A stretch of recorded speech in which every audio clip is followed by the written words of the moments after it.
Hello students, कैसे हो आप सब।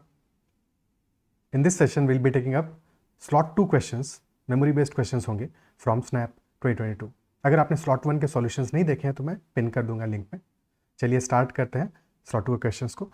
Questions last year some of them were really tricky. तो स्नैप जैसे एग्जाम में जहाँ की 60 मिनट का टाइम लाइन है और आपको मैक्सिमाइज करना है अपने स्कोर को, तो ना सिर्फ ये देखना इंपॉर्टेंट है कि कौन कौन से क्वेश्चंस को आप अटेम्प्ट कर सकते हो, साथ में ये भी ज़रूरी है कि कौन से क्वेश्चंस को आपको स्किप करना है, या एटलीस्ट पहले गो में तो डेफिनेटली उनको ट्राई नहीं करना है, because some questions were really lengthy, really difficult, and as we see the solutions तो खुद देखते चलेंगे। पहला क्वेश्चन लेते हैं आज का। First question is saying find the largest 4 digit number which when divided by 3, 4 and 5 leaves remainder 2, 3 and 4 respectively. Largest 4 digit number चाहिए हमको जिसको जब 3 से डिवाइड करें तो रिमाइंडर 2 आए, 4 से डिवाइड करें रिमाइंडर 3 आए, और जब 5 से डिवाइड करें तो रिमाइंडर हमारा 4 आए। यानी कि एज सच अगर 3 से डिवाइड कर रहे हैं तो number will be of the type 3 का मल्टीपल प्लस 2।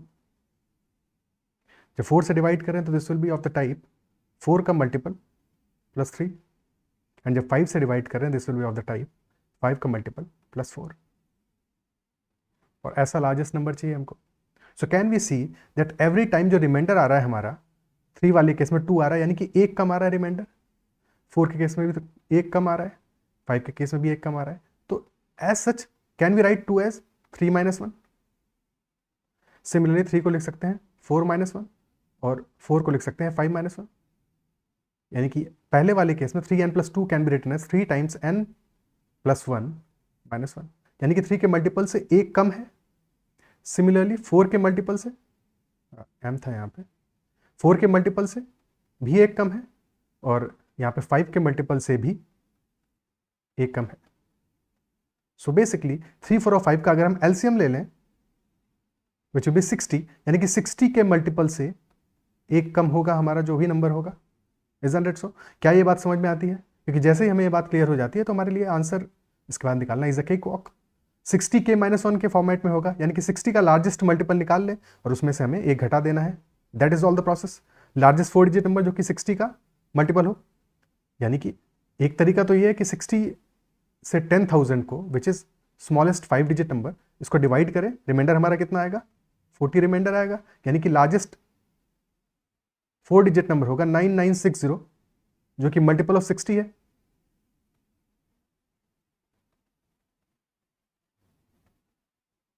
और हमको चाहिए 60 के मल्टीपल से एक कम, यानी कि हमारा आंसर विल बी 9959। क्लियर है? Option A. ओके।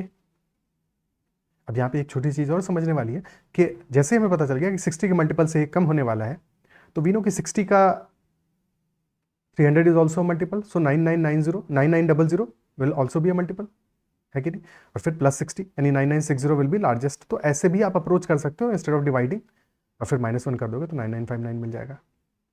बिकॉज ये अप्रोच आपकी अंडरस्टैंडिंग को बेहतर करती है, इसलिए आई वुड सजेस्ट कि आप इस अप्रोच से क्वेश्चंस को ट्राई करो। बाकी फॉर्मली ऐसे तो कर ही सकते हो। नेक्स्ट क्वेश्चन पे चलते हैं। Question number 2. When a bus started, the ratio of number of male and female passengers is 4:1. At the first stop, 16 males and 8 females got down and 12 female passengers got in, due to which the ratio of male and female passengers changed to 8:3 हो गया. So what was the total number of passengers in the bus when it started? Equation बना लेते हैं simply. तो initially 4:1 का ratio था, तो अगर हम मान लें कि 4x मेल्स थे इनिशियली और x फीमेल्स थी, क्योंकि 4:1 का रेशियो है, ठीक है। तो 4x मेल्स हैं, x फीमेल्स हैं। पहले स्टॉप पे क्या हुआ? 16 इनमें से मेल्स जो हैं कम हो गए, दे गॉट डाउन, और 8 females also got down, but 12 female passengers also got in. तो नेट में फीमेल्स में इंक्रीज हुआ, मेल्स हो गए हमारे 4x माइनस 16 और फीमेल्स हो गई x माइनस 8 प्लस 12, यानी कि नेट में +4 हो गया, तो x प्लस 4। और ये जो नया रेशियो है हमारा ये है 8:3 का। So that will be our equation 4x minus 16 upon x plus 4 is equal to 8/3। ठीक है। अब यहाँ पे क्लियरली हमें 4 कॉमन दिख रहा है बाहर, तो 4 इंटू एक्स माइनस 4 है, इस 4 से काट देते हैं तो राइट हैंड साइड में 2 बचेगा। अब क्रॉस मल्टीप्लाई करते हैं तो 3 into x minus 4 will be equal to 2 into x plus 4, 3x minus 12 is equal to 2x plus 8. So 3x minus 2x, effectively x will be equal to 12 plus 8 which is 20. Question ने पूछा है total number of passengers, total passengers हमारे कितने थे 5x, सो अगर x is equal to 20 आ रहा है तो यहाँ से हमारा 5x की वैल्यू आ जाएगी 100, so our answer will be 100। Clear है? अगर फाइनली पूछता तो फाइनली हमारा आंसर होता 5x माइनस 12 यानी कि 88 होते। Option B will be the answer in this case. Next question पे चलते हैं। नेक्स्ट सवाल कह रहा है the average run scored by Somesh in the first 4 innings is 50। पहले 4 इनिंग्स में सोमेश का जो एवरेज स्कोर है that is 50। If the run scored in the 5th innings are also included the average raises to 62। तो अगर 4 इनिंग्स में एवरेज आ रहा है 50 तो सम कितना होगा? पहले 4 इनिंग्स का सम कितना होगा? That will be 4 into 50 which is equal to 200, यानी कि टोटल 200 रन बने होंगे पहले 4 इनिंग्स में। देन 5th इनिंग्स की वजह से जो एवरेज है वो 62 हो गया, यानी कि 5 इनिंग्स में टोटल कितना होगा? 5 इंटू 62 विच इज 310। 200 से 110 ज़्यादा है, यानी कि 5th इनिंग्स में 110 110 रन बने होंगे। Then he scored 10 run more in the 6th innings than the 5th innings, यानी कि 6th इनिंग्स में 110 प्लस 10 यानी कि 120 रन बने होंगे। Isn't it so? फिर क्वेश्चन कह रहा है if the average of the last 5 innings is 80 then find the run scored in the first inning. तो लास्ट 5 इनिंग्स का यानी कि 2nd से लेकर 6 तक का मामला क्या है? एवरेज है 80, यानी कि सम हो जाएगा 80 into 5 which is equal to 400। और यहाँ पे हमारा सम कितना आ रहा है? 310 तो था ही, 310 प्लस 120 यानी कि टोटल सम आ रहा है 310 plus 120 which is equal to 430। और इसमें फर्स्ट इनिंग्स भी इंक्लूडेड है, फर्स्ट इनिंग्स प्लस 400, यानी कि यहां से हमारा फर्स्ट इनिंग्स की वैल्यू कितनी आ गई? 30 रन की। Option C will be our answer. Clear है? ओके, ये तो हो गया सॉल्व करने का प्रॉपर एक मेथड हमारा।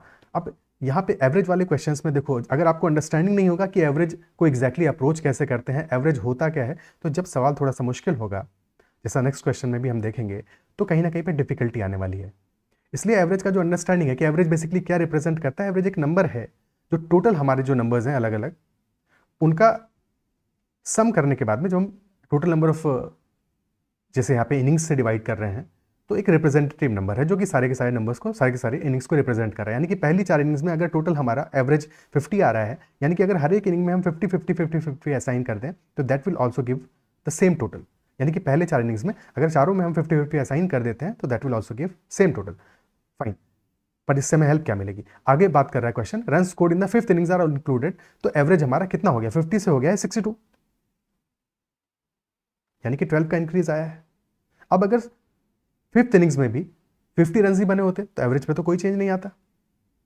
पहले 4 इनिंग्स को अगर हम डिस्ट्रीब्यूट कर दें 50 50 रन, और फिर अगर 5वीं इनिंग में भी 50 ही बनते तब तो एवरेज हमारा 50 ही रहता। Isn't it so? But average 50 रहा नहीं ना, एवरेज तो हो गया है कितना? प्लस 12 62 हो गया है, यानी कि 12 नंबर सारे 5 इनिंग्स में और डिस्ट्रीब्यूट हुए हैं, तभी तो एवरेज ये बना हमारा। और ये किसकी वजह से डिस्ट्रीब्यूट होंगे? 5वें इनिंग की वजह से, यानी कि 5वें इनिंग का स्कोर कितना रहा होगा? 50 तो रहा ही होगा, प्लस 12 जो एक्स्ट्रा गया हर एक इनिंग में, तो 12 इंटू 5, तो 50 प्लस 12 इंटू 5 यानी कि 50 प्लस 60 110 रन रहा है। फिर 6 इनिंग में प्लस 10 यानी 120 रन रहा है। अब इसके बाद की कहानी वैसे ही है जैसे कि पीछे हमने किया है, बट ये जो अंडरस्टैंडिंग है, ये जब एवरेज के सवाल थोड़े से मुश्किल होंगे तो वहाँ पे बहुत हमें काम देगा। तो इस अंडरस्टैंडिंग को हमेशा दिमाग में रखना है, और किसी भी क्वेश्चन को जब आप प्रैक्टिस कर रहे हो तो वहाँ पे इस चीज़ को यूज़ करना है। स्पेशली जहाँ पे कि एडिशन होता है कि 4 लोग थे, फिर एक नया बंदा आया, एवरेज वेट चेंज हो गया, फिर एक रिमूव किया, एवरेज वेट चेंज हो गया, वगैरह वगैरह। उन क्वेश्चंस को जब हम एवरेज के टॉपिक के सारे क्वेश्चंस करेंगे, अरिथमेटिक के क्वेश्चंस को प्रैक्टिस करेंगे, तो वहाँ पे देख लेंगे एक बार। अब नेक्स्ट क्वेश्चन पे मूव ऑन करते हैं। अगला सवाल कह रहा है in an aeroplane 20 people are aged 45 years and above, and at most 26 people are less than 45 years old. If average age of all the people in the aeroplane is 32, then find largest possible average age in years of the people with age less than 45 years. क्या करना है हमको इस question में? क्या given है? Already given है कि 20 लोग ऐसे हैं जिनकी एज 45 या उससे ज्यादा है. ऐसे 20 लोग हैं. फिर इसके बाद में at most 26 people are there जिनकी एज लेस देन 45 ईयर्स है. इनके बारे में हमें यह दिया है कि मैक्सिमम 26 हो सकते हैं, less than equal to 26. Maximum 26 हो सकते हैं. कितने हैं ये नहीं पता है. ओवरऑल एवरेज हमें पता है कि सबका मिला के जो एवरेज आ रहा है वो आ रहा है 32 ईयर्स का.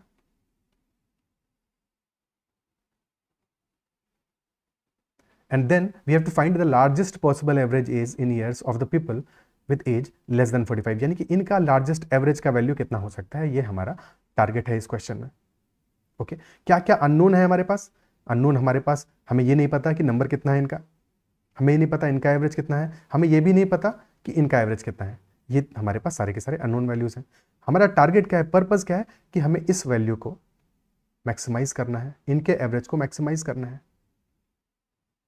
तो अगर हमें इनके एवरेज को मैक्सिमाइज करना है तो इसका मतलब ये हुआ कि समहाउ जो इनका एवरेज है उसको मिनिमाइज करना पड़ेगा हमें, तब तो मैक्सिमाइज होगा. इसको जब मिनिमाइज करेंगे तब तो मैक्सिमाइज होगी वो वैल्यू, क्योंकि एवरेज निकाल रहे हैं हम. ऐसे समझ लो कि हमारे पास 100 रुपए हैं, ठीक है, और उसमें से कुछ लोगों को हमने दिए, सबका 100 रुपए है और हमने ऑन एन एवरेज लोगों को 5 रुपए दिए हैं. अब इनमें से कुछ लोग ऐसे हैं जिनको हमने 10 रुपए या उससे ज्यादा दिए हैं, और कुछ लोग ऐसे हैं जिनको हमने उससे कम क्वांटिटी दिया है. एवरेज हमारा 5 है और हमको क्या करना है, मैक्सिमाइज करना है. जिनको हमने कम रुपए दिए, 10 से कम रुपए दिए, उनके एवरेज को मैक्सिमाइज करना है, उनको ज्यादा से ज्यादा रुपए मिले. तो हमारा पर्पस क्या होना चाहिए, जब 10 रुपए से ज्यादा जिनको दिए हैं उनको हम कम से कम रुपए देंगे, तब तो हम कम वालों को ज्यादा दे पाएंगे ना. सिमिलरली यहाँ पे है, क्योंकि टोटल तो सेम ही है हमारा, ठीक है. तो अगर हमें इस वैल्यू को मैक्सिमाइज करना है तो इसको मिनिमाइज करना पड़ेगा. और मिनिमम ये कितना हो सकता है, क्योंकि ये ग्रेटर देन इक्वल टू 45 है, यानी कि मिनिमम वैल्यू इसकी 45 ईयर्स हो सकती है. तो इनका एवरेज हम ले लेंगे 45 ईयर्स.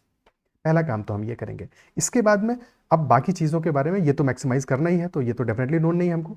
इसके बारे में पता है कि ये लेस देन इक्वल टू 26 है, यानी मैक्सिमम ये 26 हो सकता है. अब इसको हमें मैक्सिमम करना है नहीं करना है ये अभी एग्जैक्टली नहीं पता है, पता तो है पर समझना पड़ेगा, ठीक है. ये क्वेश्चन एग्जाम में स्किपेबल था, यानी कि एग्जाम में आपको स्किप करना चाहिए था, पर इसको सॉल्व इसलिए कर रहे हैं ताकि हम अंडरस्टैंडिंग से इस क्वेश्चन को समझें और कोई आसान सवाल आए तो उसको डेफिनेटली टैकल कर सकें, या आगे जब आए तो आपको अप्रोच पता होगा तो आपके लिए समय कम लगेगा. एज्यूम कर लेते हैं कि टोटल नंबर ऑफ पीपल जो कि लेस देन 45 है उनका नंबर n है और एवरेज एज हमारी x है, ठीक है. तो यानी कि टोटल नंबर कितना हो गया, 20 ये हो गया, n ये हो गया, तो 20 प्लस n टोटल लोग हैं, और एवरेज एज हमारी कितनी है, 32 है. तो ये टोटल सम हो गया हमारा. And this should also be equal to 20 into 45, क्योंकि 45 एवरेज हमने मान ही लिया है, प्लस n इंटू x, ठीक है. बात समझ में आती है. अब इसको जब एक्सपेंड करेंगे तो हो जाएगा 20 into 32 plus n into 32 is equal 20 into 45 plus n into x. अब 20 इंटू 32 को राइट हैंड साइड में लेके जाते हैं, n इंटू एक्स को लेफ्ट हैंड साइड में लेके आते हैं, तो इक्वेशन हमारी बन जाएगी n into 32 minus x that is equal to 20 into 45 minus 32, यानी कि 20 into 13, so that will be equal to 260. Clear है. तो n इंटू 32 माइनस एक्स हमारा बन गया है 260 के बराबर, विच इज फिक्स्ड. भाई 260 तो फिक्स्ड है. अब हमारे लिए क्वेश्चन थोड़ा सा आसान हो जाएगा. हमें क्या करना है, हमें करना है लार्जेस्ट पॉसिबल एवरेज, यानी कि x को हमें मैक्सिमम चाहिए, x मैक्सिमम चाहिए, और x को हम घटा रहे हैं, तो जब 32 में से मैक्सिमम वैल्यू घटाएंगे तो 32 माइनस एक्स क्या आएगा, ये तो मिनिमम आएगा ना. जब x बड़ा से बड़ा होगा तो 32 minus x 32 minus x minimum होगा, और अगर ये मिनिमम होगा तो n मैक्सिमम होगा, क्योंकि मल्टीप्लिकेशन तो सेम है. और अगर n को सबसे बड़ा रखना है, हमें पता है n less than equal to 26 है, यानी कि n की वैल्यू हमें उस केस में 26 लेनी पड़ेगी, 26 लेनी पड़ेगी. और जैसे ही 26 ले लिया, यहाँ पे 260 है, तो डेफिनेटली 32 माइनस एक्स हमारा 10 आ गया. 32 minus x will be equal to 10 और यहाँ से x will come out to be equal to 22 years. So this will be our answer. Maximum value कितनी आ जाएगी? 22 years. Is this clear? क्या ये क्वेश्चन समझ में आया? अच्छा सवाल है, isn't it so? Time taking है, बट लॉजिक एक बार क्लियर हो जाता है तो मजा तो आएगा इस क्वेश्चन में. क्या ये बात समझ में आती है? ठीक है, अब इसी क्वेश्चन को करने का एक और अप्रोच देखते हैं जो सिमिलर है बट थोड़ा सा कम समय लेगा. तुरंत इक्वेशन बन जाएगा. एवरेज हमें पता है 32 है. अब हमको मैक्सिमाइज करना है, लार्जेस्ट पॉसिबल एज करनी है लेस देन 45 वालों का. तो मोर देन 45 वालों को मिनिमाइज करें, उनका मिनिमम होगा तो भी 45 तो रहेगा, तो उनकी एवरेज 45 हो गई. नंबर है उनका 20, यानी कि 32 से कितना ज्यादा है? 32 से 13 ज्यादा है. 32 से 13 ज्यादा है. ठीक है, और जो लेस देन 45 वाले हैं उनका एवरेज डेफिनेटली कम होगा, x मान लेते हैं, और लेस देन इक्वल 26 लोग हैं. ठीक है, नंबर इनका n मान लेते हैं. डायरेक्टली इक्वेशन बन जाएगी यहाँ पे. अब हमको पता है डेविएशन जो है, क्योंकि एवरेज है, एवरेज हमारा मीन ही होता है, अरिथमेटिक मीन. तो जो मीन वैल्यू है उससे डेविएशन, नेट डेविएशन 0 होना चाहिए. ये वैल्यू हमारी जो आ रही है 45, 13 ज्यादा है, तो इसका डेविएशन कितना है? 13 इंटू 20. और ये जो x वैल्यू आ रहा है, x जो एवरेज आ रहा है, ये हमारा कितना कम होगा 32 से? 32 माइनस एक्स कम होगा. तो 32 माइनस एक्स इंटू एन, ये बराबर हो गया 13 इंटू 20 के. बाकी लॉजिक सेम है एग्जैक्टली. एक्स को मैक्सिमाइज करना है, 32 माइनस एक्स मिनिमम होगा और ये मिनिमम होगा, तो n हमारा मैक्सिमम होगा, यानी कि n इक्वल 26 हो जाएगा. तो 32 माइनस एक्स हमारा आ जाएगा 260/26 and that is equal to 10. तो स्ट्रेट अवे हमारा ये क्वेश्चन सॉल्व हो जाएगा. क्लियर है? ओके. और ऐसे क्वेश्चन में एक चीज जो हमने की है, जो ध्यान रखना है हमेशा, कि कभी भी आप ऐसा क्वेश्चन कर रहे हो तो हमेशा ऐसा, या कोई भी क्वेश्चन कर रहे हो कैलकुलेशन में, तो कभी ये नहीं करना 20 into 45 को मल्टीप्लाई करके 900 लिख लो, इसको 640 लिख लो, उसके बाद की कहानी पे जाओ. क्योंकि कई बार क्या होता है कि डायरेक्टली आपको चीज़ें घटाने में आसान हो जाती हैं. यहाँ तो वैल्यूज 20 और 45 और इस तरह की थी, पर कहीं पे 29 भी हो सकता है, 37 भी हो सकता है. तो वहाँ पे आप पहले चीज़ों को सब्ट्रैक्ट कर लो, उसके बाद में मल्टीप्लाई करो. हमेशा ये कोशिश करना चाहिए, पहले मल्टीप्लाई करके अपना टाइम बढ़ाना और कैलकुलेशन को और मुश्किल करना, ऐसा बिल्कुल भी नहीं करना है. ठीक है, नेक्स्ट क्वेश्चन पे चलते हैं. अगला सवाल करें, the sum of 37.5% of A and 41.66% of B is 22. If 37.5% of A is 2 more than 41.66% of B, then we have to find the value of A and B. 37.5% as we know, ये कितना होता है? This is 3/8. 1/8 is 12.5%. This is 3/8. 41.66% के लिए निकालना पड़ेगा value, पर हम इसको क्या लिख सकते हैं? We can write this as 35% plus 6.66%, या फिर लिख सकते हैं इसको 40% प्लस 1.66%, या फिर इसको लिख सकते हैं 25% प्लस 16.66%. जिस भी तरह से आप कंफर्टेबल हो वैसे लिख लो. ठीक है, 6.66% होता है 1/15, 1.66% होता है 1/60 और 16.66% होता है 1/6, यानी कि 25% है 1/4, 16.66 है 1/6. तो 1/4 प्लस 1/6 कितना हो जाएगा? एलसीएम ले लिया 24, सो दिस विल बी 4 प्लस 6, यानी कि 10/24 which is 5/12. Is that clear? आप कहीं और से जाओगे तो 40 2/5, 2/5 प्लस 1/60 करोगे तो भी वही आने वाला है. ठीक है, पर ये आपको मेथड क्लियर होना चाहिए कि कभी भी ऐसी वैल्यूज हमें गिवन होगी तो हमें उसको फ्रैक्शन में कन्वर्ट करना है, परसेंटेज को फ्रैक्शन में कन्वर्ट करना है, ताकि इक्वेशन हमारे लिए थोड़ी सी आसान हो जाए. अब लिखते हैं 37.5% ऑफ ए, यानी कि 3/8 of A plus 5/12 of B and that is equal to 22. ठीक है, 3/8 of A plus 5/12 of B that is equal to 22. Second equation क्या करें? 3/8 of A is 2 more than 5/8 of B, यानी कि क्या हम इसकी जगह पर डायरेक्टली लिख सकते हैं? This is 2 plus 5/12 of B plus 5/12 of B that is equal to 22.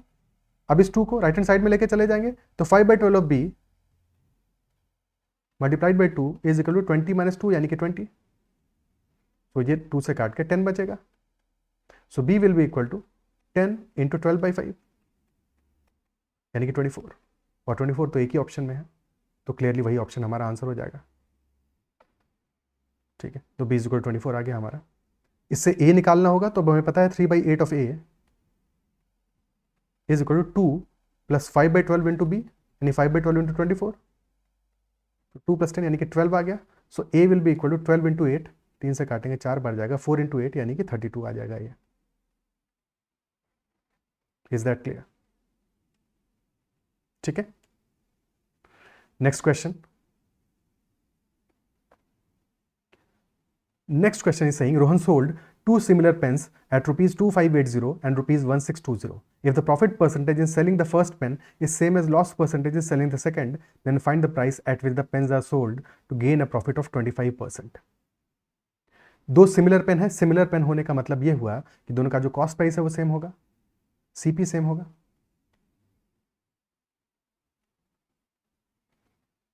And then एक को हमने सेल किया है 2580 पे और एक को सेल किया है 1620 पे. जिसको 2580 पे सेल किया है उसमें प्रॉफिट होगा और जिसको 1620 पे सेल किया उसमें लॉस होगा. तो अगर सीपी हमारा एक्स है लेट अस से, तो पहले वाले केस में जब हमने 2580 रुपीज़ पे सेल किया है तो कितना प्रॉफिट होने वाला है? एक्स 2580 माइनस एक्स, ये प्रॉफिट की वैल्यू होगी. बट परसेंटेज में क्या आएगा? Divided by x into 100. This will be our profit percentage. Similarly दूसरा वाला केस जबकि 1620 में सेल किया है तो यहाँ पे लॉस कितना होगा? क्योंकि लॉस हो रहा है तो 1620 कम होगा एक्स से, x minus 1620 divided by x into 100. और ये दोनों वैल्यूज हमारी, ये लॉस परसेंटेज है और ये दोनों वैल्यूज इक्वल हैं. 100 से 100 कट जाएगा, एक्स से एक्स कट जाएगा. सो इफेक्टिवली ये वैल्यू क्या आ जाएगा? 2x will be equal to 2580 plus 1620, यानी कि x कितना आ जाएगा? 4200 डिवाइडेड बाई 2 यानी कि 2100 rupees. Then question is saying 25% का प्रॉफिट होना चाहिए, तो इंटू 1/4 को ऐड कर देंगे इसमें, यानी कि 525 को ऐड कर देंगे, 2100 बटे 4, 525 रुपीज़. तो 2625 रुपीज़ हमारा आंसर आ जाएगा. 2625 रुपीज़ में दोनों को बेचना है, यानी कि ईच, ये एक का आया है, अगर दोनों का साथ में पूछता तो मल्टीप्लाई बाई 2 भी करते तो 5250 हमारा आंसर होता. बट इस क्वेश्चन में क्योंकि एक की वैल्यू के लिए पूछा है, एक का सेलिंग प्राइस, तो 2625 आएगा आंसर. Is that clear? ठीक है. बाकी इतना लिखने की ऐसा जरूरत नहीं थी, सिर्फ समझाने के लिए लिखा है. आपको क्या समझना है कि दो सिमिलर पेन है, दोनों का कॉस्ट प्राइस सेम है, तो जितना हमारा लॉस हुआ होगा उतना ही प्रॉफिट हुआ होगा. यानी कि जितना एक वैल्यू एक्स से हमारी छोटी होगी लॉस के केस में, उतना ही दूसरी वैल्यू एक्स से बड़ी होगी प्रॉफिट के केस में. और अगर ये बात समझ में आ रही है, ठीक है, तो डेफिनेटली जो हमारा एक्स है वो एवरेज वैल्यू होगा इन दोनों का, यानी कि कॉस्ट प्राइस हमारा जो है that will B average of these two, यानी कि 2580 प्लस 1620 डिवाइडेड बाई 2 यानी कि 2100 रुपीज़. तो स्ट्रेट अवे ये चीज़ हमें लिख देनी है.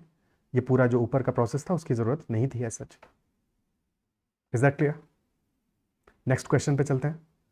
Next question is saying a train after traveling 150 kilometers meets with an accident and then proceeds at 3/5 of its former speed and arrives at its destination 8 hours late. Had the accident occurred 360 kilometers further, it would reach the destination 4 hours late. So we have to find the total distance traveled by the train. एक train travel किया है 150 kilometres, after that accident हो गया इसका, and due to this जो बचा हुआ journey था वो इसने कंप्लीट किया है 3/5 ऑफ द स्पीड से. इस यहाँ पे तो एस स्पीड से ट्रैवल किया, बट इसके बाद में ये जो आगे का प्रोसेस है ये 3/5 एस से ट्रैवल किया है, और जिसकी वजह से train reached 8 hours late. Second scenario में ये एक्सीडेंट इंस्टेड ऑफ 150 किलोमीटर के बाद होने के इट हैपेंड 360 किलोमीटर्स फर्दर. कहाँ से फर्दर? 150 के बाद से, यानी कि 360 और चली है train, and then accident happened. और इसके बाद में due to this train was 4 hours late, क्योंकि यहाँ से स्पीड जो है 3/5 एस हो गई. अब इस क्वेश्चन में देखो ये बहुत ही आसान सवाल है. इंस्टेड एक बार आप इसका पैटर्न समझ जाओगे तो फिर इसको लिखने की जरूरत भी नहीं पड़ेगी. पहले वाले केस में 8 आवर्स लेट है, दूसरे वाले केस में 4 आवर्स लेट है. तो ये जो 4 घंटा लेट हुई है ट्रेन, ये किस वजह से हुई है? Due to this distance, isn't it so? और पहले वाले केस में 8 घंटा लेट हो रही थी, यानी कि 8 घंटा किस वजह से हुई थी? ये पूरे के पूरे डिस्टेंस की वजह से, यानी कि 4 घंटा लेट हुई थी इस डिस्टेंस की वजह से. पहले वाले केस में 4 आवर्स ट्रेन जो लेट हुई थी वो 360 किलोमीटर में 3/5 एस से चलने की वजह से लेट हुई थी. इजंट इट सो? क्योंकि यहाँ भी 4 आवर्स लग रहा है, लेट हो रही है, यहाँ भी 4 आवर्स लेट हो रही है, यानी कि दोनों डिस्टेंस सेम होगा. तो this distance will also be equal to 360 kilometres. That's all, question खत्म. ये भी 360 है, ये भी 360 है, ये 150 है, तो आंसर आ जाएगा 150 प्लस 360 प्लस 360, यानी कि 720 प्लस 150 870 kilometres. Is it clear? Option B will be the answer. ठीक है, अगर ये दोनों वैल्यू सेम नहीं भी होती, क्योंकि इस क्वेश्चन में चलो 8 और 4 दे दिया है, पर कोई और सवाल होता मे भी पॉसिबल कि यहाँ पे दिया होता कि 8 आवर्स लेट है, पर दूसरे वाले केस में 3 आवर्स लेट है, ऐसा हो सकता था। ठीक है, ये मैं बात करूँ, कोई और क्वेश्चन होता कि वहाँ पे 4 की बजाय हमें 3 आवर्स दिया होता, तब भी अप्रोच यही होता। हमें पता है कि 3 घंटा लेट किस वजह से हो रही है, 3 घंटा लेट हो रही है किस वजह से, सॉरी 3 घंटा लेट हो रही है इस जर्नी की वजह से जिसका हमें डिस्टेंस पता नहीं है, और 5 आवर्स लेट हुई है इस 360 किलोमीटर की वजह से। यानी कि 1 घंटा कितने डिस्टेंस में लेट हो रही है, 72 किलोमीटर्स में 1 घंटा लेट हो रही है, यानी कि 3 आवर्स लेट होगी 216 किलोमीटर में। तो उससे इस स्ट्रेच का वैल्यू हमें मिल गया 216 kilometres for the different question. ठीक है, इस क्वेश्चन में उसकी जरूरत नहीं है, तो यहां तो क्लियरली हमारा आंसर आ रहा है। बट कोई और क्वेश्चन होगा तो वहां भी हमें रेशियो से ही करना है, इससे ज्यादा अप्रोच या कुछ भी और मुश्किल अपने लिए क्वेश्चन बनाने की जरूरत नहीं है, कुछ भी ऐसा नहीं करना है। क्लियर है? ओके, आगे बढ़ते हैं, नेक्स्ट क्वेश्चन को देखते हैं। अगला सवाल कह रहा है find the missing terms in the series, find the missing term in the series. क्या करेंगे इसमें? पहला टर्म है 0.236। सबसे पहला काम जो यहाँ पे करना है वो हमें दशमलव को, डेसिमल को हटा देना है, क्योंकि अननेसेसरली वो कॉम्प्लेक्सिटी हमारे लिए ऐड कर रहा है। पर जब डेसिमल हटाएंगे तो ध्यान रखना है, क्योंकि डेसिमल के बाद में 3 नंबर्स आ रहे हैं हर एक जगह पे, तो यहाँ पे 1 को 1000 में रिप्लेस करेंगे तो पहला नंबर आ गया 236, देन 449, देन 645, देन क्या आएगा वो पता नहीं है, इसके बाद में 1000 एंड देन 1162। ठीक है, 1000 एंड देन 1162।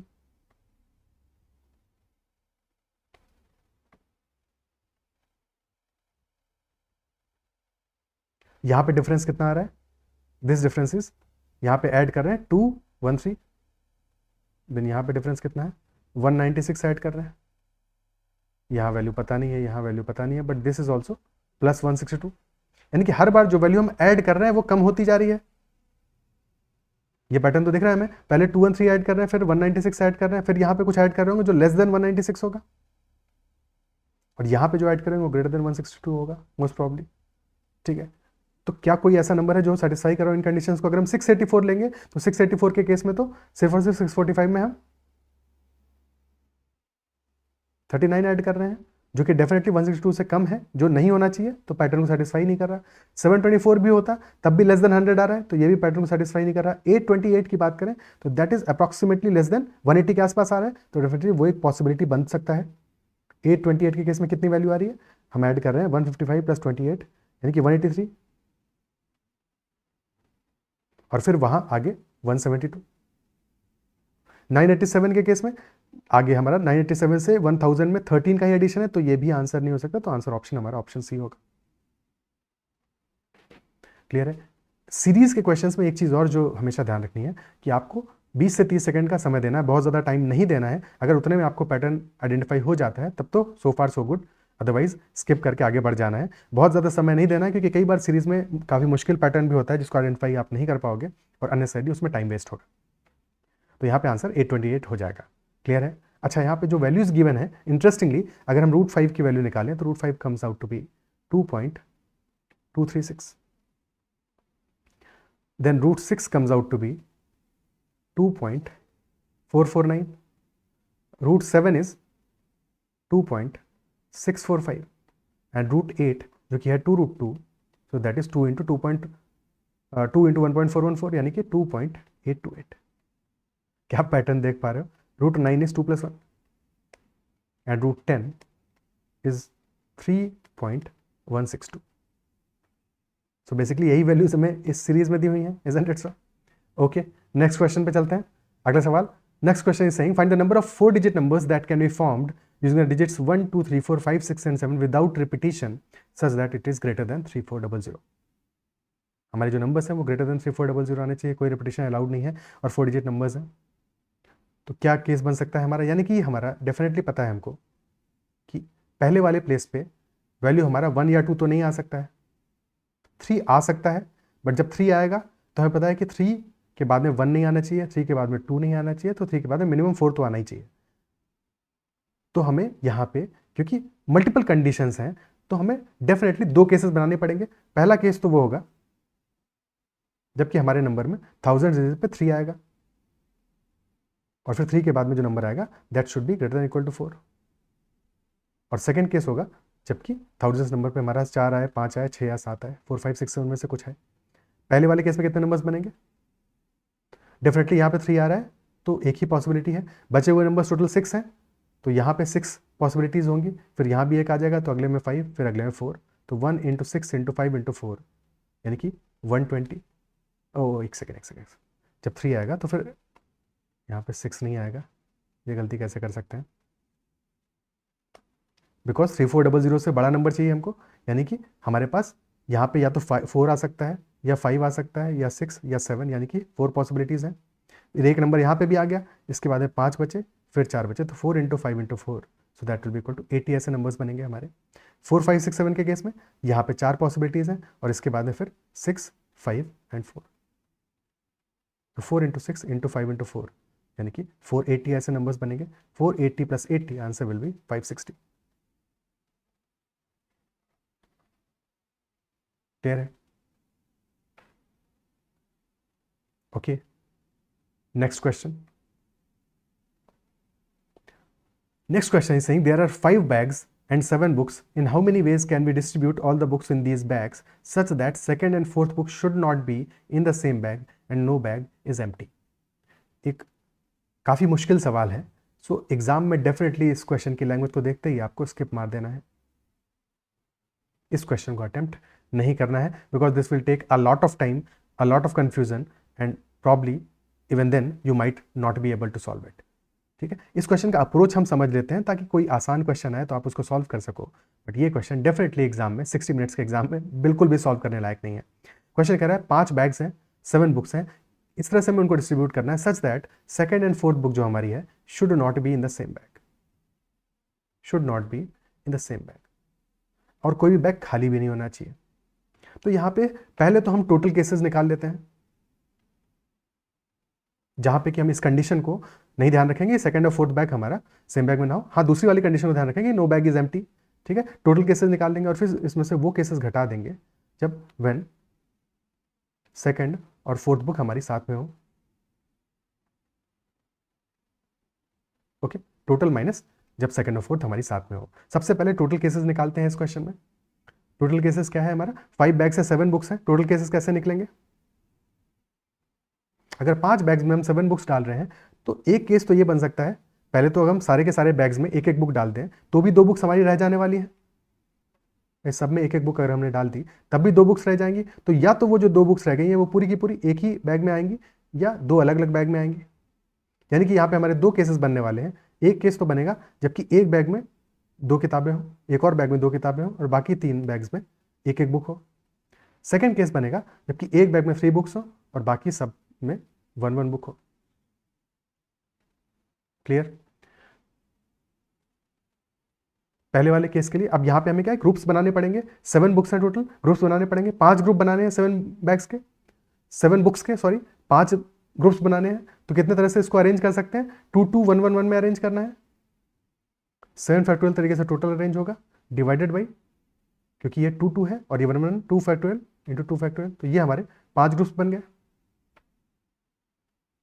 ठीक है, अब इसके बाद में इनको जब 5 बैग्स में अरेंज करेंगे, यानी कि पांचों में सीक्वेंस में अरेंज करेंगे, तो that will B 5 factorial divided by, ये दोनों सेम है तो 2 फैक्टोरियल, सिमिलरली ये तीनों सेम है 3 फैक्टोरियल। तो ये हमारे टोटल नंबर ऑफ केसेस बने। ठीक है, पहला हमने काम क्या किया कि 7 बुक्स को अरेंज किया है इस तरह से ताकि 2 2 1 1 1 के पैटर्न में वो अरेंज हो पाए। उसके बाद में अब ये जो 2 2 1 1 1 के पैटर्न में अरेंज हो गए हैं, अब इनको आपस में स्वैप किया है क्योंकि 5 बैग्स में डालना है। ठीक है, तो उसके तरीके हो गए 5 factorial divided by 2 factorial into 3 factorial. Similar काम यहाँ पे करेंगे, यहाँ पे क्या है, 7 को अरेंज करेंगे 3 1 1 1 के केस में, यानी कि 7 फैक्टोरियल डिवाइडेड बाई 3 फैक्टोरियल आ गया। फिर इनको इन पांचों को आपस में अरेंज करना है, तो that will B 5 factorial divided by, ये चारों सेम है, 5 फैक्टोरियल डिवाइडेड बाई 4 फैक्टोरियल। ये वैल्यू कितना आने वाला है? दिस विल बी 7 फैक्टोरियल यानी कि 5040 डिवाइडेड बाई 4 यानी कि 1260 मल्टीप्लाइड बाई ये क्या है 5 factorial by 2 factorial into 3 factorial यानी कि 10। सो दिस इज 12,600 और ये वैल्यू आएगी 7 फैक्टोरियल बाई 6 यानी कि कितना आ गया, ये आ गया 120 इंटू 7 यानी कि 840 मल्टीप्लाइड बाई 5 यानी कि 4200। तो टोटल केसेस आ गए हमारे 12600 plus 4200, total cases will be equal to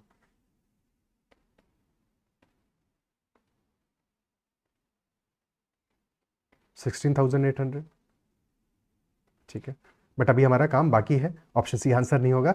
अब हमें वो केसेस घटाने पड़ेंगे जबकि सेकंड और फोर्थ बुक हमारी साथ में रहे। ओके, अब उस प्रोसेस को कंप्लीट करते हैं। सेकंड इज व्हेन सेकंड और फोर्थ बुक इज टुगेदर।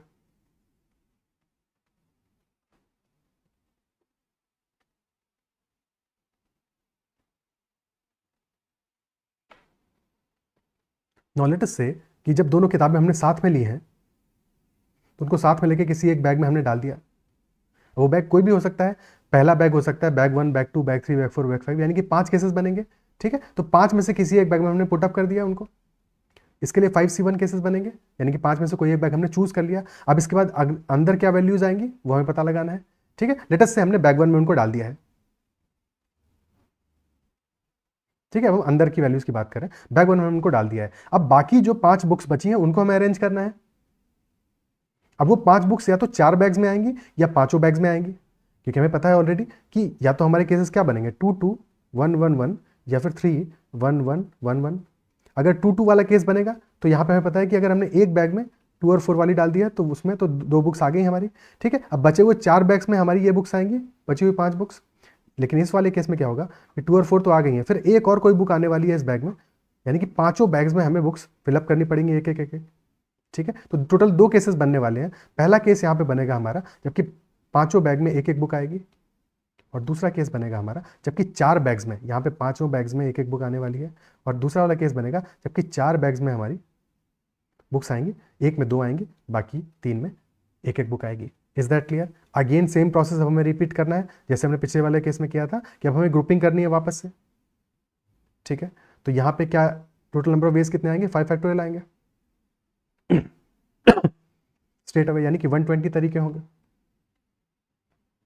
और यहाँ पे कितने तरीके आएंगे, यहाँ पे आएगा 5 फैक्टोरियल डिवाइड बाई 2 फैक्टोरियल। ठीक है, अब इसके बाद इन 5 को आपस में अरेंज करेंगे, सॉरी इन 4 को आपस में अरेंज करेंगे, तो that will be 4 factorial divide by 3 factorial, यानी कि ये आएगा 60 इंटू 4, तो that will be equal to 240। तो टोटल तरीके कितने आ गए, 5C1 इंटू 120 प्लस 240, यानी कि 5 इंटू 360, सो 1800। 1800 वो केसेस हैं जबकि सेकंड और फोर्थ बुक हमारी साथ में है। अब वापस से क्वेश्चन में चलते हैं, 16,800 तो आ ही गया था, इसमें से वो केसेस हम घटा देते हैं, यानी कि 1800 केसेस को घटा देंगे, so our answer will be 15,000। This will be our answer, so option B answer हो जाएगा। Definitely very time taking question, isn't it so? तो एग्जाम में तो पॉसिबल ही नहीं है कि इस क्वेश्चन को आप सॉल्व करो और फिर इसमें गलतियां होने का भी बहुत सारा स्कोप है, समझ में नहीं आएगा, रिपीटेशन होने का बहुत स्कोप है, तो इस क्वेश्चन को डेफिनेटली स्किप मारना है। आगे बढ़ते हैं, अगला क्वेश्चन देखते हैं। नेक्स्ट क्वेश्चन कह रहा है, in a box of 20 transistors 4 were defective, if 2 transistors are chosen randomly, what is the probability that at least 1 is defective? यानी कि कम से कम एक तो डिफेक्टिव होना चाहिए, या तो एक डिफेक्टिव हो या दोनों डिफेक्टिव हो। तो इंस्टेड ऑफ डिफेक्टिव के केसेस बनाने के यहाँ पे हम क्या कर सकते हैं, again same process, total cases निकाल लें और उसमें से वो केसेस घटा दें जबकि कोई भी डिफेक्टिव नहीं है, क्योंकि यहाँ पे प्रोबेबिलिटी है तो हमें पता है टोटल वाला प्रोबेबिलिटी कितना होगा, 1 होगा, तो 1 में से वो प्रोबेबिलिटी घटा दें जबकि कोई डिफेक्टिव नहीं है, तो हमारे जो काम की प्रोबेबिलिटी है वो आ जाएगी। क्लियर है? कोई भी डिफेक्टिव नहीं है, यानी कि 16 में से ही हमें दोनों चूज करने हैं, तो 1 minus 16C2 divide by 20C2। 16C2 कितना आएगा, 16 इंटू 15 बाई 2 120, और 20C2 20 इंटू 19 बाई 2, यानी कि 190। तो this will be 1 minus 120 by 190 which is 12/19, यानी कि 7/19 will be our answer, option B. Clear?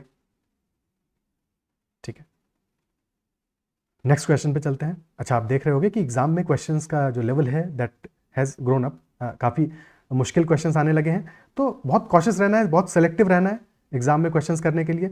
गलती से भी अगर आप एक गलत क्वेश्चन में फंस गए तो वो आपका जो पूरा स्लॉट या पूरी मेहनत है वो पूरा बर्बाद कर सकता है। तो सेलेक्टिव होना इज़ वेरी इंपॉर्टेंट। ये आइडेंटिफाई कर पाना कि कौन सा क्वेश्चन हमसे हो पाएगा, कौन सा नहीं हो पाएगा, ये बहुत ज़रूरी है।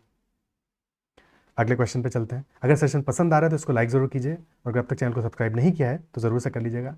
और अगर कोई आपका फीडबैक है या कोई आपका क्वेश्चन, किसी क्वेश्चन में आपको डाउट आ रहा है, नहीं समझ में आई है कोई बात, तो भी कमेंट में ज़रूर मेंशन कीजिएगा। ठीक है, आगे बढ़ते हैं, अगला सवाल लेते हैं। नेक्स्ट क्वेश्चन करा, इन अ सर्वे 78% of the respondents favoured at least one proposal.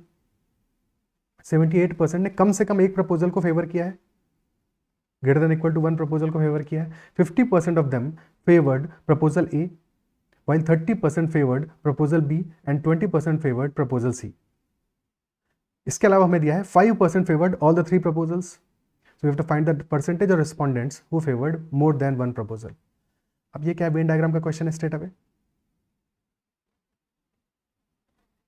तीन ग्रुप्स का वेन डायग्राम अगर हम बनाएं, let us say this is A, this is B, this is C, तो इसमें हमेशा क्या ध्यान देना है, देखो एक तो हमें पता है कि कुछ लोग ऐसे होंगे जिन्होंने एक प्रपोजल को फेवर किया होगा, एग्जैक्टली एक को किया होगा, कुछ ने एग्जैक्टली दो को किया होगा, कुछ ने एग्जैक्टली थ्री को किया होगा। ठीक है, तो अगर एग्जैक्टली वन वालों को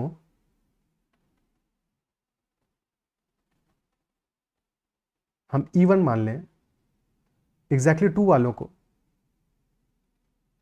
E2 मान लें, एग्जैक्टली थ्री वालों को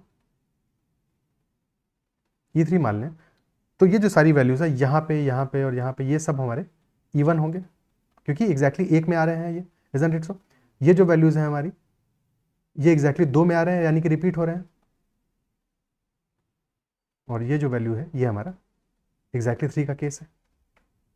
ठीक है, जब हम ए की बात करेंगे, इन सारी की सारी वैल्यूज को लेंगे, 50% ने ए प्रपोजल को फेवर किया, तो वहां पे हमारा एग्जैक्टली वन वाले भी आएंगे, कुछ एग्जैक्टली टू वाले भी होंगे, और कुछ एग्जैक्टली थ्री वाले भी होंगे।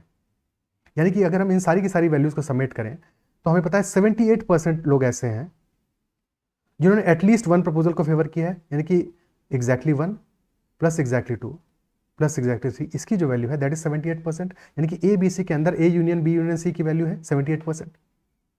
फिर हमको पता है 50% ने ए को फेवर किया है, 30% ने बी को किया, 20% ने सी को किया है, यानी कि एग्जैक्टली वन वाला तो एक में ही काउंट होगा, एग्जैक्टली टू वाला दो में काउंट होने वाला है। जैसे यहां पे अगर हम बात करें इस पोर्शन में, तो ये जो है ये ए में भी काउंट होंगे और ये बी में भी काउंट होंगे, और एग्जैक्टली थ्री वाला तीनों में काउंट होगा, ये पोर्शन एक्स वाला, ये तो ए बी सी तीनों में काउंट होने वाला है, तो प्लस 3 टाइम्स E3, और ये वैल्यू हमारी बराबर होनी चाहिए कितने के, 50 जो कि ए का प्रपोजल है, प्लस 30 जो कि बी का है, प्लस 20, यानी कि दैट इज इक्वल टू 100। ठीक है, पहली इक्वेशन बनी है, दिस इज 78%, ये फर्स्ट इक्वेशन है, और ये हमारी सेकंड इक्वेशन है। सेकंड में से पहले को घटा दें, ठीक, तो ये आ जाएगा E1 से E1 कैंसिल आउट हो गया, 2E2 माइनस E2, ये आ गया E2 plus 2E3, and that is equal to 100 minus 78 यानी कि 22। फिर क्वेश्चन कह रहा है एग्जैक्टली 5% लोग ऐसे हैं जिन्होंने तीनों को सपोर्ट किया है, फेवर किया है, यानी कि E3 की वैल्यू में 5 गिवन है। So if E3 is equal to 5, तो यहाँ से E2 आ जाएगा 22 माइनस 2 इंटू 5, तो 22 माइनस 10 12 आ जाएगा। क्वेश्चन हमसे पूछ रहा है ऐसे कितने लोग हैं, percentage of respondents who favoured more than one proposal, तो E2 आ गया 12, E3 है 5, तो E2 प्लस E3 के बारे में क्वेश्चन पूछ रहा है, सो that will B 12 plus 5, so that will be equal to 17. Option B. Is that clear?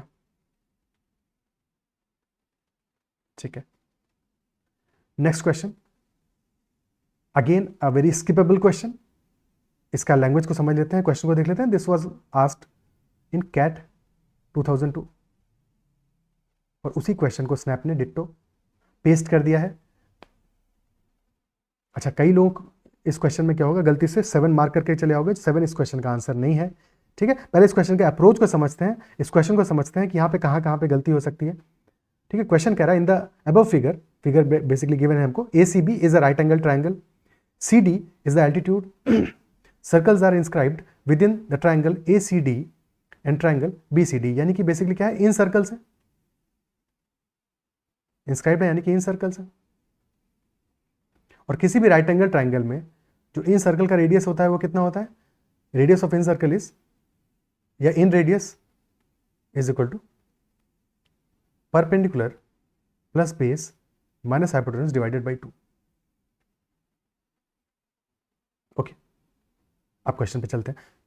15 हमें AC का लेंथ गिवन है, 20 BC का लेंथ गिवन है, तो क्या आप इनका रेशियो देख पा रहे हो? दिस इज 3:4 का ratio, isn't it so?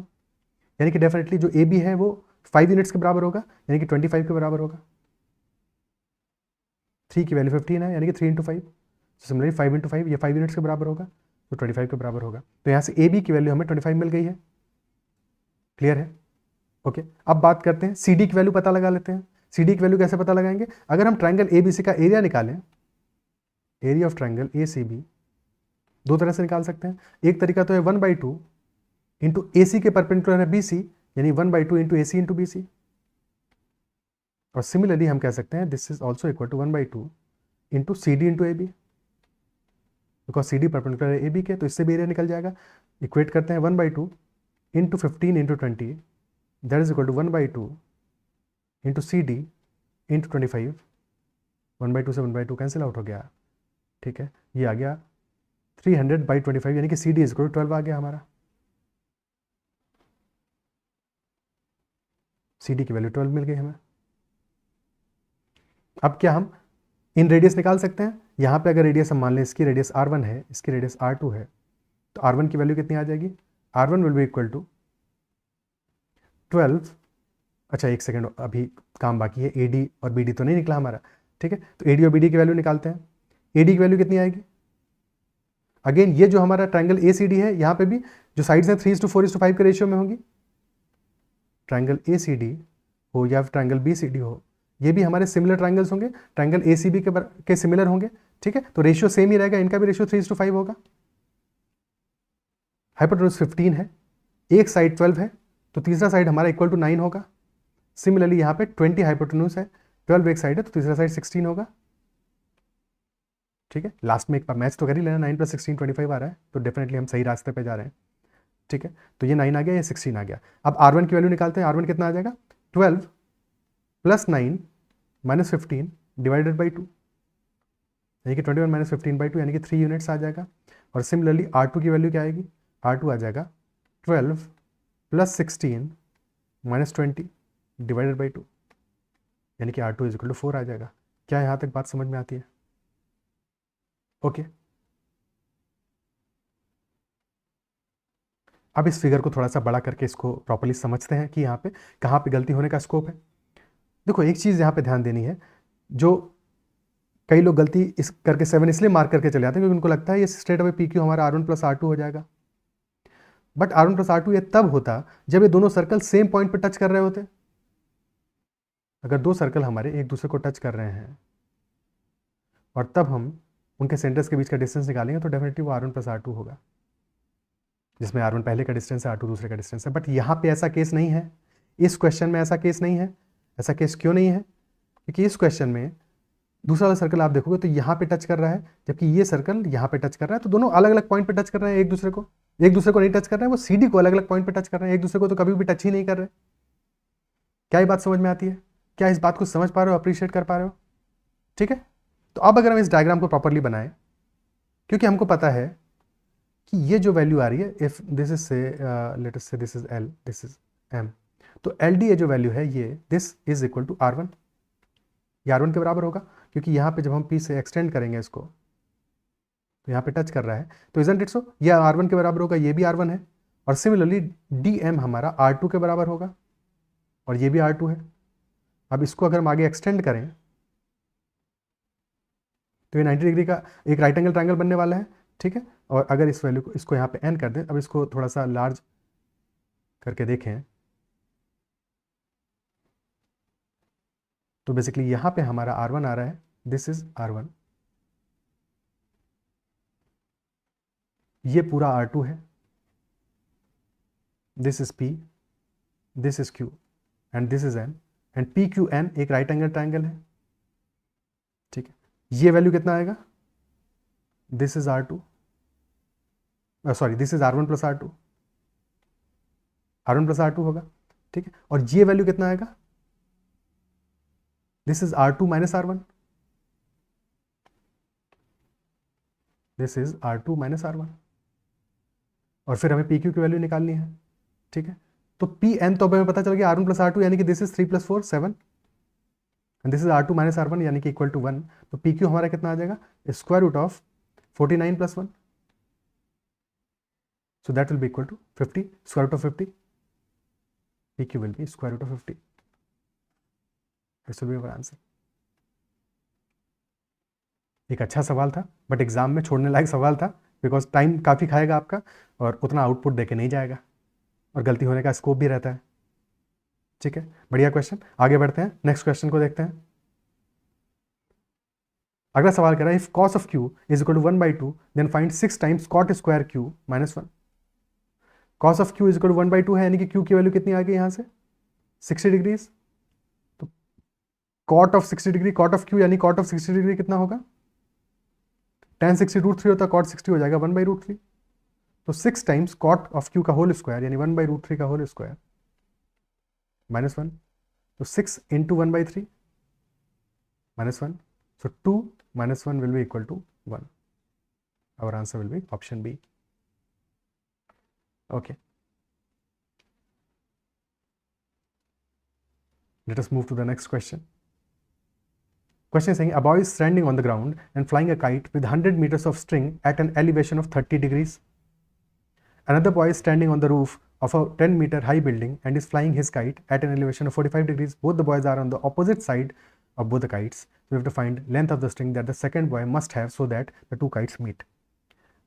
As you are seeing कि हाइट एंड डिस्टेंस का क्वेश्चन, एक क्वेश्चन फिक्स्ड है ऑलमोस्ट कि हर एक स्लॉट में आ ही रहा है और हर ईयर आता है ये। तो will be taking up a session, कल एक सेशन हम लोग लेंगे हाइट एंड डिस्टेंस पे, ठीक है। 30-40 मिनट्स का सेशन होगा जिसमें 10-12 क्वेश्चन फिक्स्ड क्वेश्चन है और उसी पे बेस्ड क्वेश्चन आते हैं बार बार लगातार, तो उनको हम डिस्कस कर लेंगे so that height and distance का जो भी क्वेश्चन है तो आपसे मिस ना हो। और डेफिनेटली क्वेश्चन बहुत डिफिकल्ट नहीं होता है जनरली, कह नहीं सकते, पर डूएबल क्वेश्चन आते हैं, ठीक है। इस क्वेश्चन को डायग्राम समझते हैं सबसे पहले। तो एक जो बंदा स्टैंड कर रहा है, एक बॉय जो स्टैंड कर रहा है ग्राउंड पे और काइट को उड़ा रहा है, एलिवेशन है 30 डिग्रीज का।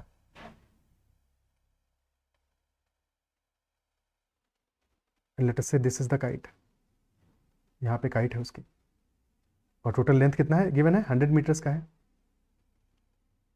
ठीक है। 30, 60, 90 वाला ट्राइंगल बिल्कुल याद रखना है अपन को। 30 डिग्री के सामने वाली साइड सबसे छोटी होगी, 1 यूनिट के बराबर होगी ये, ठीक है। This angle is 60 degree, this is 90 degree. 90 के सामने वाली साइड सबसे बड़ी होगी, 2 यूनिट्स के बराबर होगी, और 60 के सामने वाली साइड √3 यूनिट्स के बराबर होगी। तो यहाँ पे 2 यूनिट की वैल्यू हमें गिवन है 100, तो 30 के सामने वाली साइड यानी कि ये जो हाइट है ये यहाँ से हमको मिल जाती है, और height will be equal to half of that यानी कि 50 मीटर्स होगी। क्लियर है। अब दूसरा वाला बॉय दूसरे साइड में है और उसकी काइट भी इसकी काइट से मिल रही है, यानी कि उसकी काइट भी एग्जैक्टली यहीं पे है कहीं पे,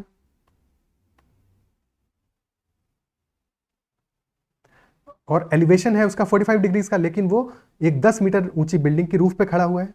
तो ऑलरेडी 10 मीटर की ऊंचाई पे वो है, 10 मीटर्स की बिल्डिंग है, उसकी ऊंचाई पे खड़ा है, और यहां से जो उसका एंगल ऑफ एलिवेशन है दैट इज 45 डिग्रीज।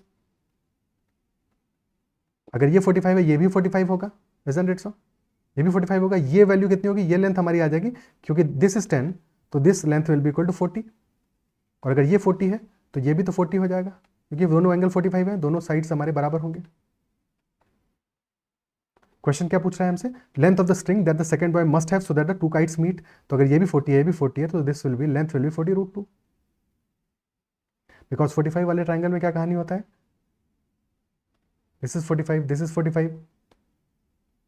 तो अगर हमारा ये साइड 1 यूनिट है, ये साइड भी 1 यूनिट होगा, और सामने 90 के सामने वाला साइड विल बी √2 यूनिट्स। तो अगर ये 40 है ये 40 है, so this will be 40√2। Our answer will be option B. Is that clear. एक बार डायग्राम प्रॉपर बन जाए हाइट एंड डिस्टेंस में तो फिर question is a cake walk. I believe आपको जो भी क्वेश्चन हमने आज डिस्कस किए हैं, और कई क्वेश्चन में से काफ़ी अच्छे क्वेश्चन थे, तो सेशन आपको पसंद आया होगा, क्वेश्चन पसंद आए होंगे, और कहीं पे भी डाउट रह जाता है तो कमेंट में जरूर मेंशन कीजिएगा। अगर सेशन पसंद आया तो इसको लाइक ज़रूर कीजिएगा। कोई भी क्वेरी हो, आपकी डाउट हो तो डेफिनेटली पूछेगा ज़रूर। किसी पर्टिकुलर टॉपिक पे आप चाहते हो वीडियो बनाया जाए स्नैप से पहले तो भी आप कमेंट में बता सकते हैं, तो जल्दी से जल्दी उस टॉपिक पे बनाने की कोशिश करेंगे। और इतना ही रखते हैं सेशन में। That is all about the questions, I guess this is the last question. हाँ, तो इतना ही रखते हैं अपने सेशन में, और दैट इज़ ऑल। और भी अपने फ्रेंड्स से शेयर कीजिएगा, जो प्रिपरेशन कर रहे हो, अगर चैनल को अब तक सब्सक्राइब नहीं किया है तो ज़रूर कर लीजिएगा। बाय बाय, टेक केयर, ख्याल रखिए, पढ़ते रहिए, फिर मिलते हैं अगले सेशन में।